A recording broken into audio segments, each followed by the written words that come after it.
Biyaheng Kapitolyo, Tatag na Batanggenyo, sabay-sabay na. Arangkada na Kwento ng bawat bayan, ang kalingang laging nariyan.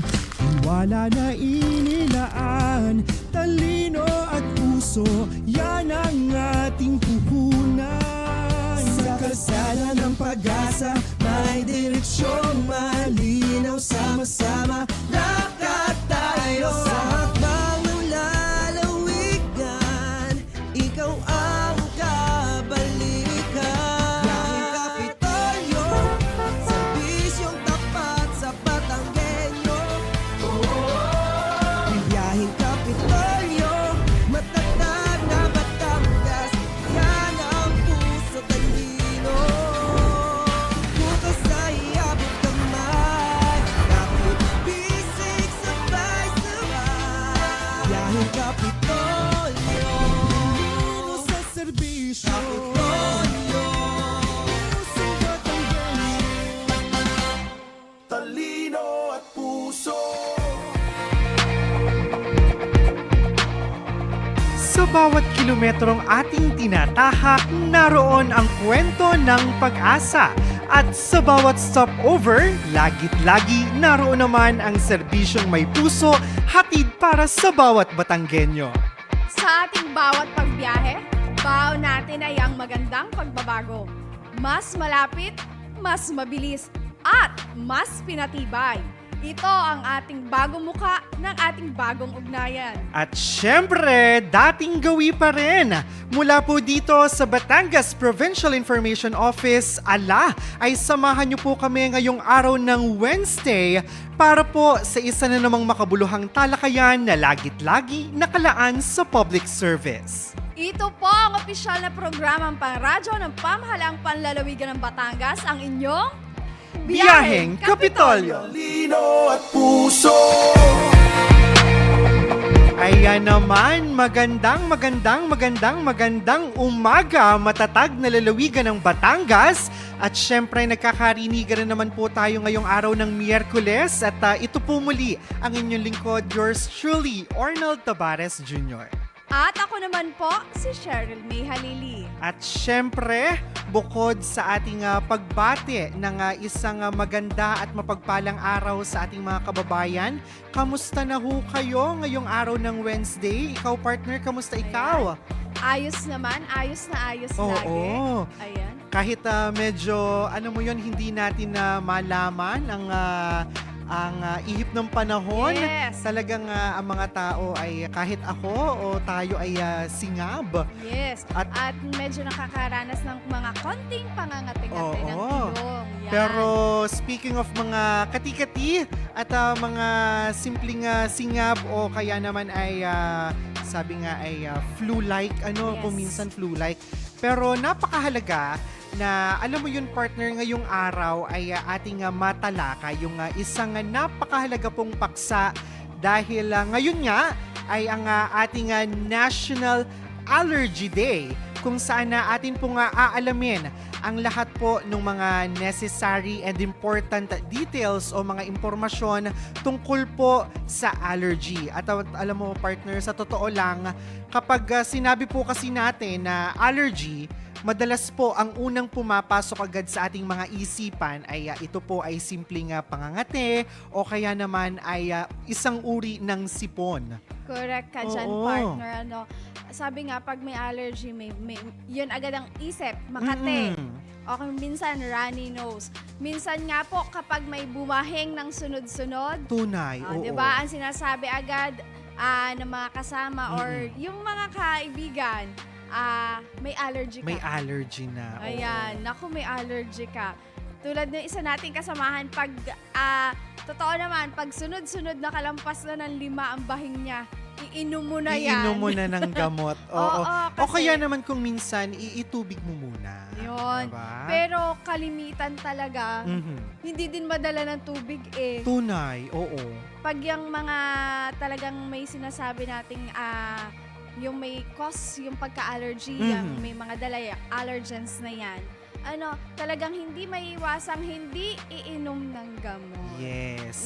Ng tinatawag nating antihistamine. Antihistamine. Kasi yung iba ay pwedeng halimbawa due to bacterial or viral infections. Pero madaming misconception kapag ang pinag-usapan natin ay yung factors lamang ng pangangati at saka sipon-sipon. At alam nyo ba sa ating mga tagapakinig, mga kaibigan, hindi po lahat ng sipon ay allergy at syempre, hindi rin po lahat ng ating mga allergy ay nasa form lamang ng simpleng mga kati-kati. Correct. Dahil po may mga allergy na maaari pong maging seryoso. Totoo yan. Oo. Yan, kung hindi maaagapan, lalo na yan. Kaya mahalaga pong malaman natin kung ano ba talaga ang allergy. Ano ang sanhi nito, paano ito maiiwasan, at kailan po kailangang humingi na ng tulong sa mga doktor. At isa pa, ang napakahalaga rin ay ang pagkakaroon po ng tamang impormasyon dahil ayun nga, yung sabi ko kanina about misconception, ang dami po ng mga maling paniniwala tungkol sa usapin ng allergy. Kaya nga sa atin pong programa this Wednesday morning ay susubukan natin at pilit po nating bibigyang liwanag ang mga ito. Ayan, partner. Mhm. Bakit nga ba may National Allergy Day? Yun agad ang tanong. Oo. Alam mo, napakadami nating observances na mayroon sa isang buwan. And partner, napakahalaga na meron tayong National Allergy Day at mahalaga din na ginugunita natin ito. Why? Kasi through this observation, alam mo yon, nabibigyang paalala po tayo na magkaroon ng alam o kaya naman ay alam mo yon, hindi na sa maging henyo, pero maging maalam tungkol po sa allergy. And layunin po natin, layunin din po ng National Allergy Day na hikayatin syempre ang bawat isa na alamin, kilalanin yung cause o sanhi ng allergy at syempre ma-learn o matutunan yung ways po kung paano natin ito maiiwasan, kung ano yung dapat at tamang gawin kapag kayo po o tayo ay nakakaranas ng mga pangilan-ngilang mga allergic reactions. Ayan, at napakahalaga rin ito.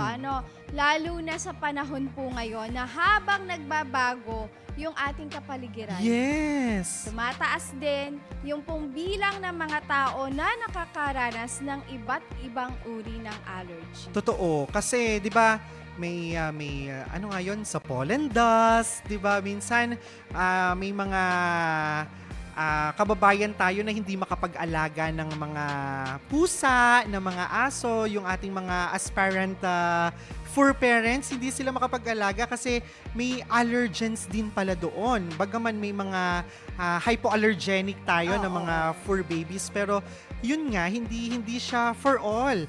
At ang dami pang factors, meron pa rin po halimbawa sa pagkain na lamang. Totoo. Mga mani. Naku, hindi ako kakain yan. Oo, yung mani. Ano pa ba yung ibang allergens? Seafood. Yung Yan. iba sa Meron sa din sa soy. Meron din sa gamot. Oo, sa gamot. At yung iba po, ito talaga yung common. Yung kagat ng mga insects. Totoo naman Oo. yan.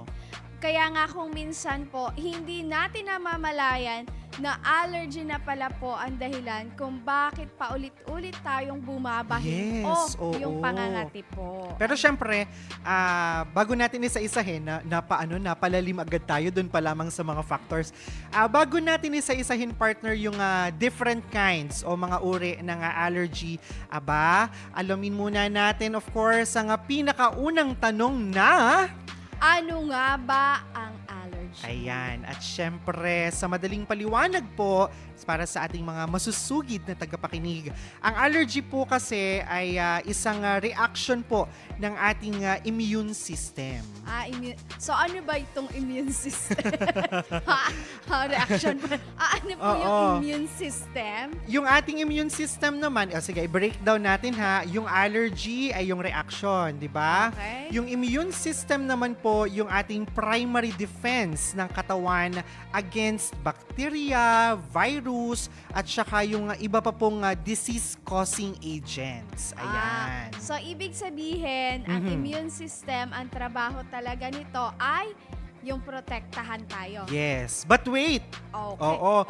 Kasi, para po sa mga taong may allergy, halimbawa, nagkakaroon po ng, ano bang term yun? Kalituhan. When it comes to immune system. Kasi, sa halip po na lalabanan lamang ang tunay na mapanganib na mikrobyo, ay kung minsan o madalas sa mga taong may allergy, ay yung ating response, inaakala po ng ating immune system na yung ilang bagay na karaniwang hindi namang nakakasama sa ibang tao. So, nafa-fight back niya ito. Kaya may response na yung kati-kati at saka yung pagsisipon. So, ang tawag Oo. sa mga bagay na yun ay? Allergens. Ayun. Okay? Yan So, ang ayun, tinatawag na allergy, allergens. immune system, at yung nakakapag-cause ay allergens. Okay? So, ano nga ba yung karaniwan pong allergens? Marami. Actually, nabanggit ko yung iba kanina. Partner, ano pa ba yung hindi ko Ayan. nadaanan? Oo. Siyempre, ang alikabok. So, yun nga yung pollen mula sa halaman. Meron Okay. Meron ding allergy doon sa mga amag, Mm-mm. sa mga molds. Nandidiyan din yung balahibo ng pusa, aso, yan. O yung kasi meron mga dandruffs din ang mga aso at pusa, yan. Yeah, oo. Yan yung sinasabi, yung nawala na. Ganon din ilang pagkain nga gaya ng mani. Yan, which is yun yung masarap. Ito pa, yung hipon. Sa Yan mga walang allergy, Oo, oo. Pero sa sa mga katulad ko, talagang hindi talaga ever since pagkabata. Talagang yun agad ang ano. okay. O pati nga si Christian Gerard. Ayaw Oo. din. Kaya kung minsan kapag yung ang sasarap ng mga peanut butter spreads, Oo. ang daming nagiging anong tawag doon? Alternative kapag ka talagang naiibig. Kasi Ay, ang hirap nga dahil yung reaction and the response ng ating immune, yung breath, way of Oo. passage ng breath. Partner, balik tayo dun sa mga allergens. Ha? Nandiyan din yung hipon, alimango, itlog. Meron ding allergy sa gatas. Mhm. Yes, oo. Alam mo ba na meron ding mga tao na allergy sa coconut? Ay, yung sa buko. Oo, meron din yan. Ganon din, meron ding allergy po sa gamot. Oo. Nandun din yung, syempre, ito, alam naman natin, kahit siguro wala kang allergy, pag ito ang kumagat sa'yo, talaga maa-allergy ka naman. Yung bubuyog o yung putakte. Oo. Alam mo, kasi bukod dun sa sting Oo. na meron ang mga bees, di ba? Mm-mm. At kaya nga, kung minsan, yung sa mga honey, hindi rin siya, halimbawa may baby, 'di ba? Yes. Syempre matamis, gusto natural source, hindi rin siya advisable Yes, kasi ang oo. daming allergen na naroroon sa product na honey ng totoo yan. mga bubuyog. Although siya ay natural at napaka gandang gamitin as sweeteners, yun nga lamang due to response po ng ating immune system ay we cannot predict talaga. Yes. At sa mga gamot naman, kaya yung iba minsan, 'di ba, pagka nagpapa-check up tayo, ano pong allergens ninyo sa gamot? Meron ba? Kaya yung iba, yung may binibilugan dito, 'di ba? Oo, may tinatawag tayong skin test. Yun yung skin test. Skin test Ayan. sa mga ospital. I-check muna kung may allergy ka dun sa gamot na yun bago i-inject sa'yo. Especially dun sa mga antibiotics. Yes, Yan. oo. And speaking of gamot, may bumabalik sa akin. Oo.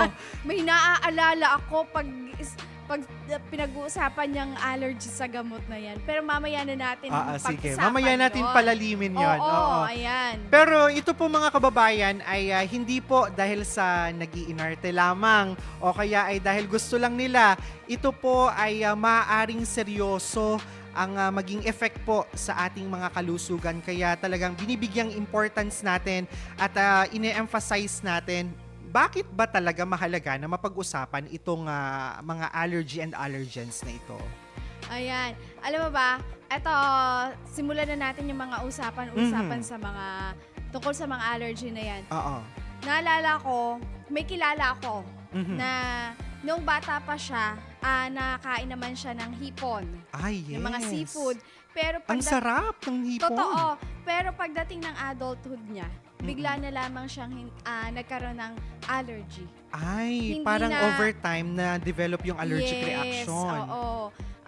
Yun yung sinasabi na hindi naman porket wala ka nung bata, Yes, oo. pagtanda mo ay wala pa rin. Mhm. Hindi ganun yung allergy. Nadidevelop ito. Minsan habang tumatanda ka, minsan naman bata ka pa lang meron na. Yes. Oo. At saka possible talaga yon. Alam Oo naman natin, walang hindi posible. 'Di ba? Kahit sa bodily functions natin, talagang walang hindi posible dahil maaari pong before, wala kayong ganung allergy, pero ngayon, magugulat ka kasi nagkakaroon. Yes. Kagaya nung sa peanuts kanina, ganun yung akin. And ang isang intervention na ginagawa is parang elimination process o method na dahil nga may allergic reaction ka sa peanuts, so ang gagawin mo, unti-unti, titikman mo siya.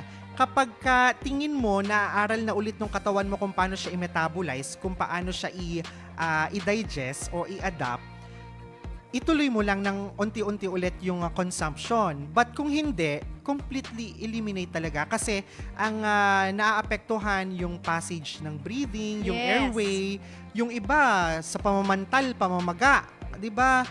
Parang yung sa iyo, sa gamot. Oo, natandaan ko 'yun. Ayun na nga. So, sasabihin ko pa nga sana itago na lang natin Oo. sa katauhan ko yung bata dating walang allergy pero ngayon sobrang dami na ng allergy. Tanda ko kasi first nung bata naman ako, kumakain ako ng mga seafood. Yes, oo. Ng mga hipon, ayan, alimango, alimasag, lahat kinakain ko. Pero one time, naranasan ko nung ibang bansa ako, kumain ako ng hipon. Ay, okay. Kasi, syempre naman sa ibang bansa talaga ang hipon yung malalaki. Yeah. Yung oo. talaga namang mga... Yung mga tiger, kung Oo, tiger talaga, yun. tiger prawn talaga. ang oo. sarap naman talaga ng pagkakaluto. So, kain. Oh my God, hindi pa tumatagal sa akin. Parang wala pang 15 minutes. So, hindi pa nga siya nadadigest. Diyos ko, andyan Nag-took na. effect agad. Sobra. Ayan. Namantal. Nag-manifest agad sa katawan Yes, mo. sobrang init ng pakiramdam hanggang ulo. As in, walang paglagyan sa buong katawan mo yung init Oo. na nararamdaman mo. Tsaka yung pantal, yung kate. Actually, ang pantal po ng allergy, hindi siya yung pantal na maliliit eh. Yes, oo. Siya yung malalapad talaga. Para na- siyang mapa, ano? Correct na as in buong katawan mo. Ganun kalala ang pantal na sobrang pula. As in para kang, sabi nga sa akin ng tita ko noon, anong nangyari sa'yo? Parang nag-ibang anyo kasi yung mata mo pagana dahil pantal. Yeah. Lahat, etong noo, lahat as in lahat na natakot pa ako kasi alam ko nga ang effect ng allergy, pag na-allergy ka, pwede mag-close yung breathing mo. Mahirapan kang huminga. Kaya naman, napakahalaga na maobserbahan natin yung ating mga katawan. Ganun din, yung sasabihin natin na wala akong allergy dyan, pero dapat unti-unti muna. Yes, oo. Yun yung mahalaga eh. Tsaka ganun din yung nangyari sa akin dun sa gamot. Oo. Na, hindi ko naman alam na allergy ako sa Meron gamot. pala, Yun. 'di ba? Out of urgency, kailangan Yes. mong mag-take din ng gamot. Oo. Pero Wala pang 15 minutes din, kita nyo naman ang effect sa na akin. ER tuloy lalo. Diyos ko. At pag ganun pong na-allergy talaga, pag hindi na kaya, yung tinetake na antihistamine, ay yun yung sinasabing, kailangan na nating magpa-check. Yes, oo. Ano? Yun. Pero alam mo, ito ay paulit-ulit na reaction, di ba? Ganun Oo. at ganun pa rin. Pero hindi dapat ipagsawalang bahala na hindi naman dahil nalanghap o nakain ay dun lang. Oo. Yung aking kapatid, speaking of shrimp, hipon, nagtatalop lang siya para sa kanyang anak na kakain. Oo. Pero kita mo yung ganito niya, talagang nagpapantal din at Yes. nagpupula agad ng rash. Ganun talaga. Hindi pa yun kumakain na. At sa iba na mga kababayan natin na hindi talaga na re-resist yung temptation pagdating sa mga food allergens na meron sila, ang ginagawang technique ay nagbabao ng antihistamine. Actually, Aagapan. oo. Actually, ganun din yung ginawa ko. Mm-mm. Uminom din muna ako bago kumain. Pero, hindi pa din nakuha. Oo. Iba't iba talaga, Oo, di ba? Kaya napakahalaga na kilala mo yung messages ng katawan mo, Correct. yung mga bodily language ng iyong health system, dapat talagang familiar ka doon. Pero syempre, bago tayo mapalalim partner, narito na ang ating segment na Alam Mo Ba? Yes. Alam mo ba na ang allergy ay maaaring makaapekto hindi lamang sa balat? Aha. Ayan. Maaari rin itong makaapekto sa ilong, mata, baga, tiyan, at maging sa buong katawan. Ayan. So, Ayan. hindi sapat po na sabihing ay simpleng kati-kati lang naman ho iyan. Oo, kaya mahalaga po na malaman yung underlying cause, 'di ba? Lagi Correct. doon sa root cause o yung totoong dahilan po ng na inyong nararanasan na mga symptoms o sintomas. Ayan. And for our trivia time, syempre po, sa tingin mo, bestie, partner May, for you, what do you think yung pinakakaraniwang allergy na nararanasan ng napakaraming Batanggenyong Pilipino? Feeling ko ako, yung allergy talaga sa seafood. Yes, so napaka talaga yan. Sa pagkain. Oo, Yun. food talaga, Yun, no? yun. Kasi isa nga sa madalas na nararanasan natin, ay nako, ang kagalit nating allergic rhinitis o yung allergy po dulot ng halimbawa alikabok, yung ating Yan. nabanggit mo sa pollen from the plants o yung iba po na ating nagagrasp through air. Yes. At feeling ko nilahat ko na. Oo. Dahil kapag naglilinis po ng bahay o nagwawalis, syempre may mga taong sunod-sunod yung baheng. No? Yun yung allergy sa gabok na tinatawag. Yes. Minsan naman pagkagising mo, ayan, magbabahing ka na. Mm-mm. Yun yung tinatawag na allergy sa pollen. Kaya kung madalas po itong mangyari, ay syempre lagi po naming paalala at abiso sa ating mga kababayan at mga tagapakinig na napakahalaga po at pinakamabuti pong gawin ay syempre ang ating regular consultation sa ating mga licensed physician upang malaman po ang tamang pamamaraan o yung mga intervention na pwede ninyong gawin kung paano po ito maiiwasan at kung mayroon na, kung paano po ito magagamot. At isa po sa pinakamahalagang paraan upang pong mapanatiling malusog ang ating pamilya, syempre, yung regular po na pagpapakonsulta. Syempre, kung saan muna tayo malapit, nandiyan dyan po ang ating mga health center, ang mga rural health unit, at yung ating mga district hospitals. Tsaka free. Yes, Diba? yun yung pinakamahalaga, free. Oo. Tapos, may mga vitamins pa kayong pwedeng makuha. Parang Yan. yung Capitol on Wheels natin Yes. pag nagpupunta ng bayan-bayan. Ganyan talaga ang mga serbisyong handog ng ating mahal na gobernadora. At tunay na kailangan ng ating mga Yes, kababayan. oo. Mm-mm. Kasi nga, ang nangunguna sa ating Hearts program ay Yes. Health. Ayan. Ayan. At syempre, speaking of Capitol on Wheels ng ating Governor V at ng Pamahalang Panlalawigan, isa rin po sa patuloy na pinalalakas ng ating Pamahalang Panlalawigan ang paghatid po ng serbisyong pangkalusugan upang mas marami pa po ang mga kababayan nating Batanggenyo na magkaroon nga po ng access sa tamang consultation, mga pagsusuri at syempre yung mga kinakailangang mga gamutan.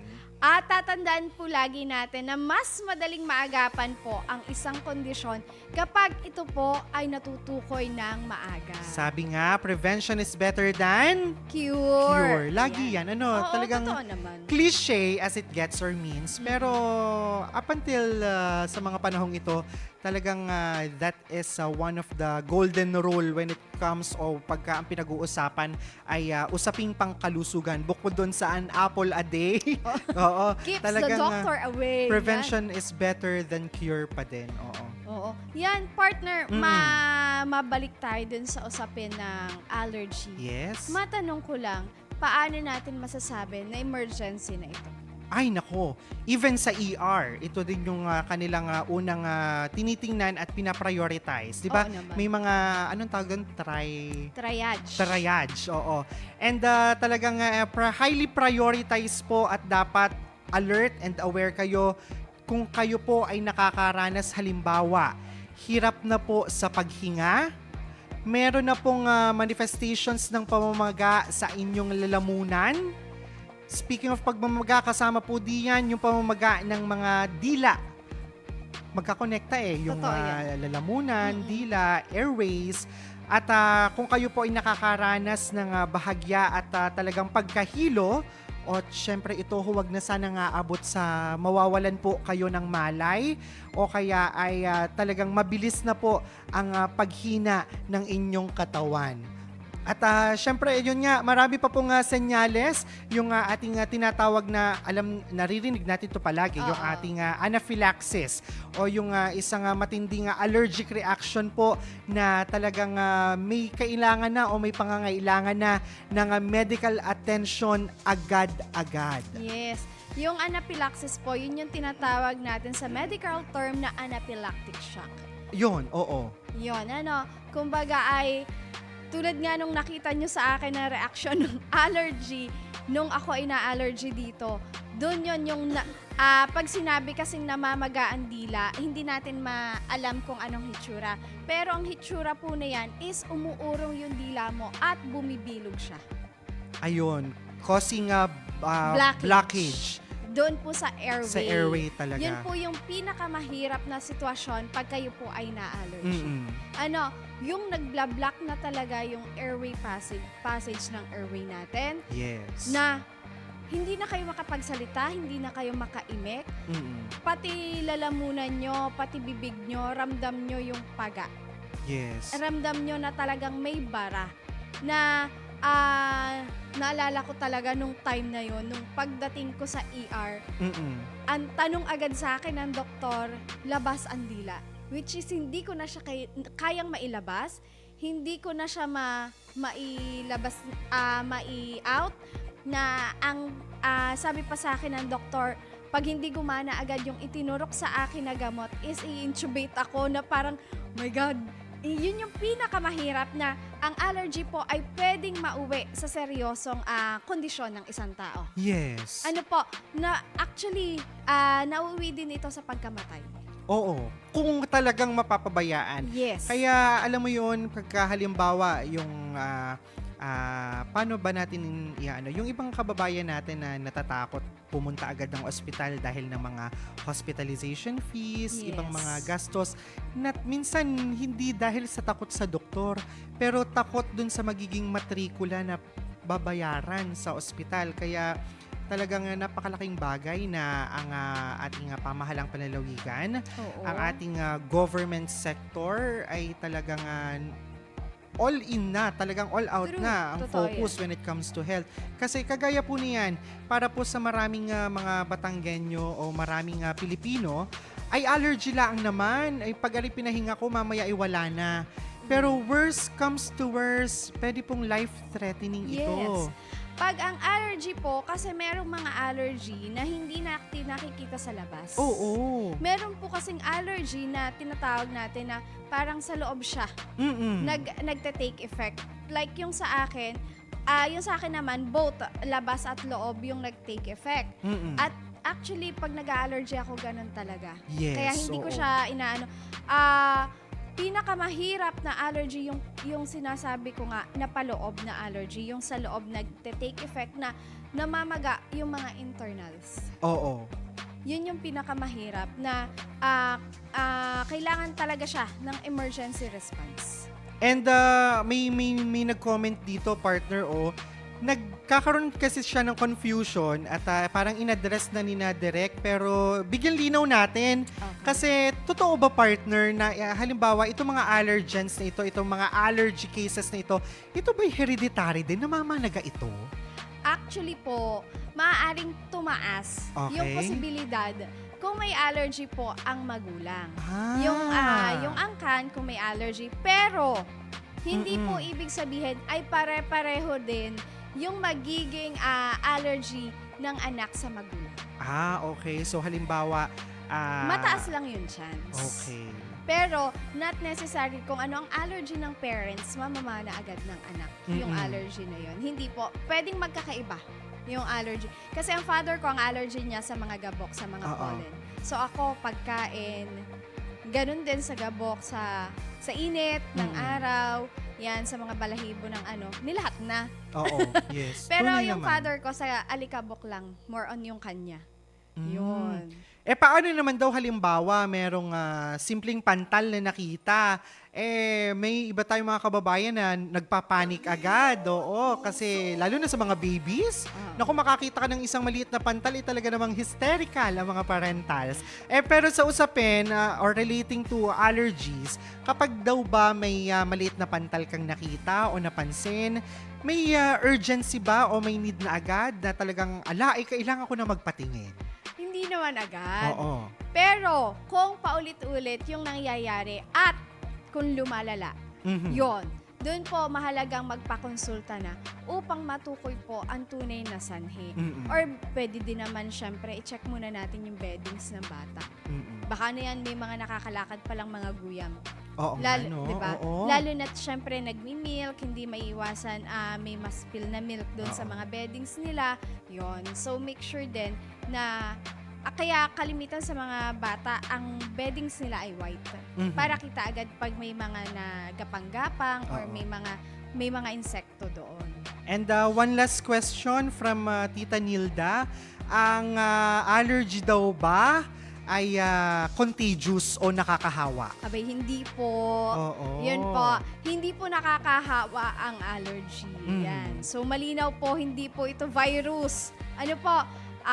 Hindi po virus ang allergy. Ano po? At Hindi, kagaya nga nung nabanggit natin kanina, Tita Nilda, yung allergy po ay reaction lamang ng ating immune system dun po sa mga allergens na nabanggit natin kanina. So ito po ay non-contagious. Ayan. yes. So, ito, may isa pa nagtanong. Okay.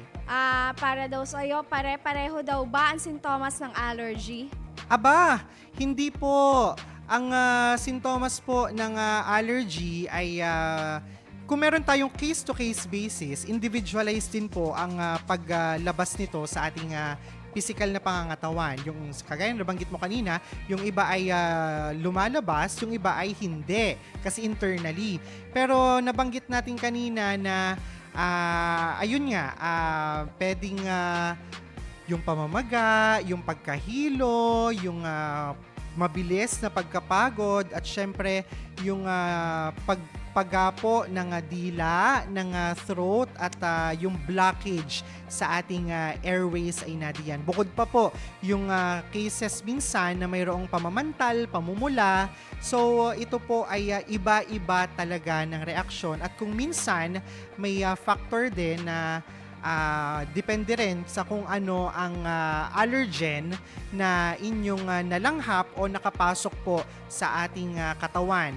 Again, ito pong allergen na ito ay yung tingin ng ating immune system na foreign foreign na mga bagay na pumapasok po sa ating katawan. Ayan. Meron din tayo dito mga Q&A. Ayan. Oo, Yan. sige, para mabigyan linaw ang mga Oo. bagay-bagay. Siyempre, kumbaga may quiz tayo. Okay, oo. Recitation ba?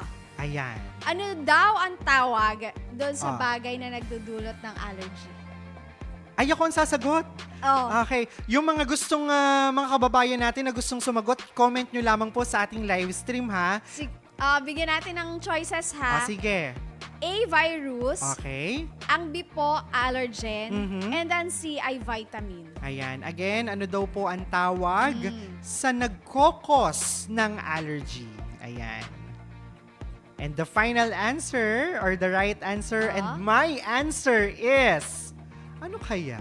Hindi. Letter B ang aking sagot or yung allergen. Yes. So, wag po natin kalilimutan kasi yung iba nalilito, may allergy. Oo. Yun yung tinatawag na reaction ng katawan. Pero ang nagkakos nito, ang tawag dito ay allergen. Yes. At Ano? kaya kung minsan, halimbawa, may sipon, may ubo, hindi po natin agad kailangan ng mga anti-tussive, mga Yes. expectorant.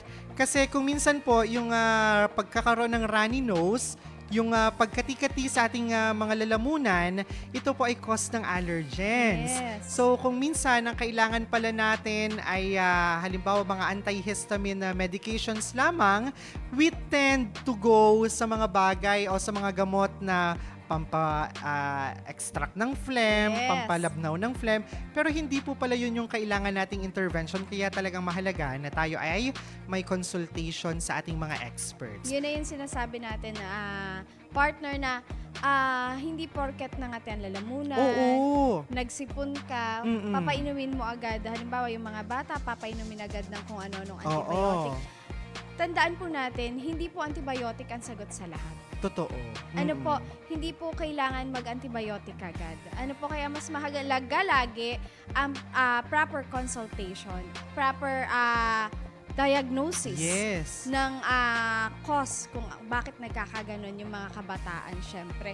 Lalo't higit alagaan natin yung mga bata. Okay. Huwag agad-agad magpainom ng gamot. Kailangan may proper guidance po tayo kung ano ba talaga yung dapat inumin, dapat i-take, dapat ibigay sa mga bata.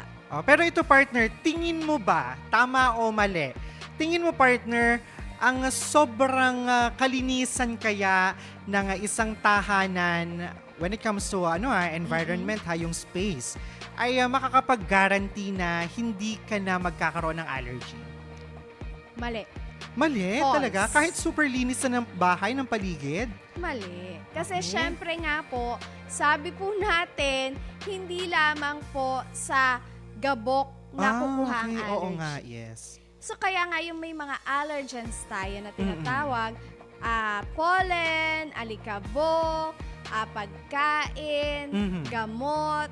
So maaari pa din po na makuha natin ito doon sa ibang bagay. Kung hindi man sa alikabok, kung hindi man doon sa pet danders o doon sa mga balahibo ng mga hayop na alaga natin, doon naman sa mga kinakain natin.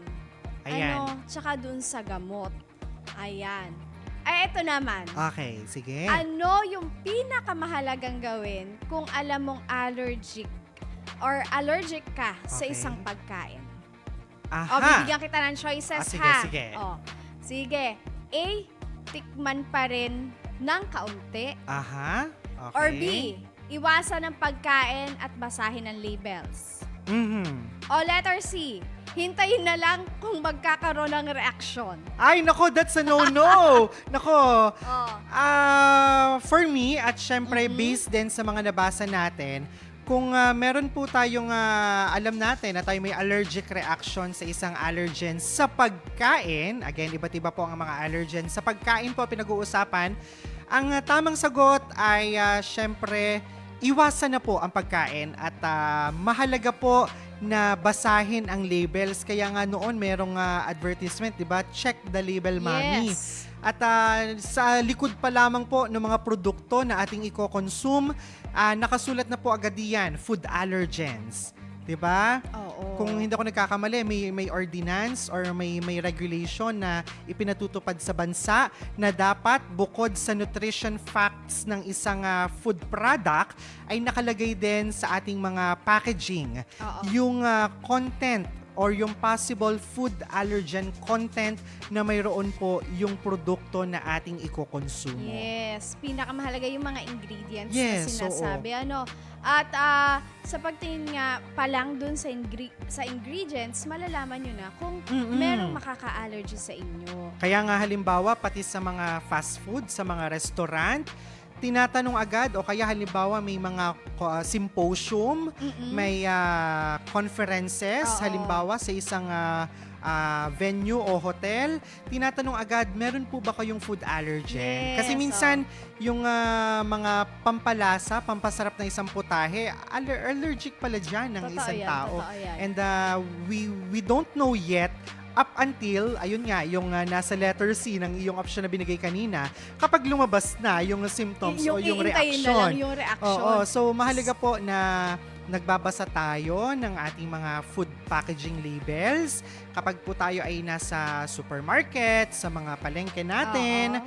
pag tayo po ay namimili, dapat tayo ay maging matalinong mamimili. Correct. Naalala ko yan sinasabi mga training seminars na yan. Nung may na-attendan akong isang seminar, Oo. natuwa din ako doon kasi meron silang bago magsimula yung training, meron silang pinamigay na papel tapos pinacheckan kung saan ka-allergy, kung may mga allergy ka sa pagkain. Kasi iibahin nila yung serving ng sayo. Wow. Which is natuwa naman ako kasi karamihan pala dun sa isa-serve nila is may seafood.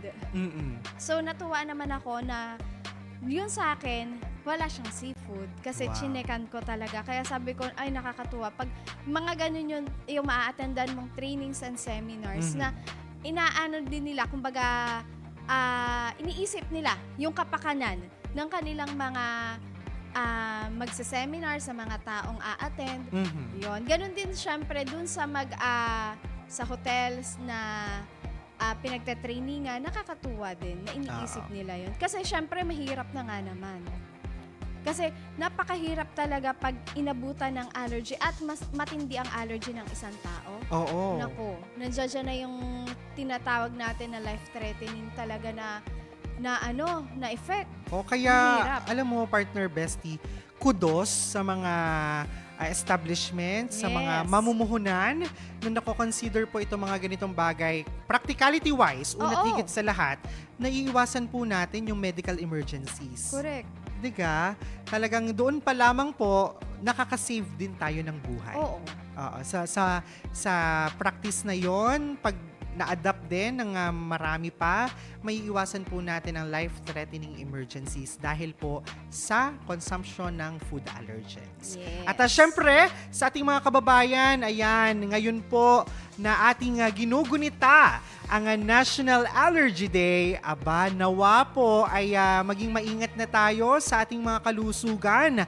At lagi po nating tandaan na ang simpleng pag-alam sa sanhi ng ating allergy at syempre yung tamang pamamaraan po upang maiwasan ito ay napakalaki pong hakbang upang makaiwas po o maiwasan ang malubhang mga komplikasyon.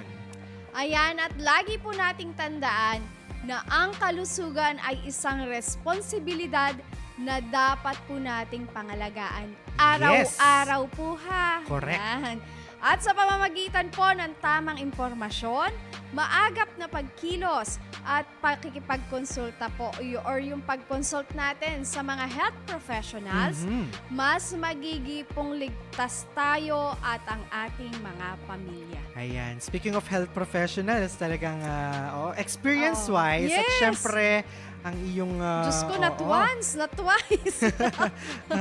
Ayan, at kaya naman po sa ating mga kababayan, kung nais po ninyo muling pakinggan at mapanood muli ang ating episode ngayong Wednesday morning, ay maaari nyo po itong balikan sa ating official Facebook page na Batangas PIO. Kaya isang paglambing po, palike, pusuan nyo na rin kami. Syempre, mag-follow po sa ating official social media accounts para po sa iba pang mga updates.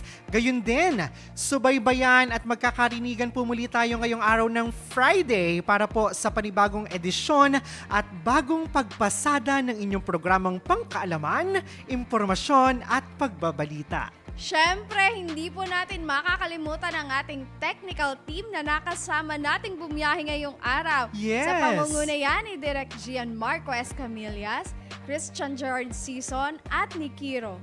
Thank you, Kiro.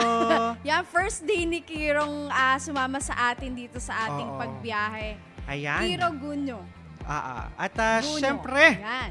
congrats. Sana ay enjoy dito Oo. sa ating munting tahanan sa pamahalang panlalawigan. At syempre sa inyo po na aming manonood na hindi po bumitaw at patuloy na tumatangkilik sa biyaheng Kapitolyo. Salamat po sa inyo. Ayan, at kaya naman, sa ngalan po ni Governor Vilma Santos Recto at ng pamahalang panlalawigan ng Batangas, once again, this is yours truly, ang iyong kaibigan, Arnold Tabares Jr. Nang isang pamahalaang may talino sa serbisyo, puso sa tao, at lahat para sa Batanggenyo. Ito naman po si Cheryl May Halili. Kaya naman magkita-kita po muli tayo sa susunod na episode ng ating pagpasada para pa rin sa tuloy-tuloy na serbisyo para sa bawat Batanggenyo. Muli, ito po ang ating Biyaheng Kapitolyo. Biyaheng Kapitolyo, serbisyong tapat sa Batanggenyo. Biyaheng Kapitolyo, matatag na Batangas, yan ang puso talino. Bukas ay iabot kamay, kapit bisig sabay-sabay.